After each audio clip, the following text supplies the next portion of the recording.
Hamas tool kit. ఈ tool kit అంటే ఏంటంటే జనంలోకి ఒక ప్రచారాన్ని నిశ్శబ్దంగా ఎలా తీసుకెళ్ళాలి అనేది టూల్ కిట్ పబ్లిసిటీ అంటారనమాట. ఈ టూల్ కిట్ ప్రచారాలతో కొంతమంది ఆత్మహత్యలు చేసుకుంటారు, కొందరు క్యారెక్టర్ అసాసినేషన్ జరుగుతాయి, ఇట్లాంటివి. కానీ మనకి అనుకూలంగా వ్యవహరించేటటువంటి కథ నడిపించడం కూడా టూల్ కిట్టే.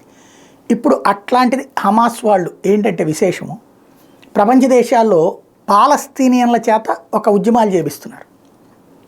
ఎవరు వీళ్ళు పాలస్తీనియన్లు? పాలస్తీనాలోని ప్రతి ఒక్కడు హమాస్ని సమర్థిస్తాడు, కానీ హమాస్ సభ్యుడు కాదు. హమాస్ మాత్రం ఉండాలంటారు, కానీ ఆ హమాస్ అక్కడ ఉండడం వల్ల ఆ దేశం బాగుపడట్లేదు కాబట్టి బతుకు తెరువు కోసం ఈ దేశాలకు పోతారు. అక్కడ మళ్ళీ పాలస్తీనా మీద దాడులు వద్దంటారు. పాలస్తీనాలో ఉన్నటువంటి హమాస్ ఓడెళ్ళి ఇజ్రాయెల్ మీద దాడి చేసినా దాన్ని తప్పు పట్టరు, అది సహజమైనటువంటి ప్రతిఘటన అంటారు.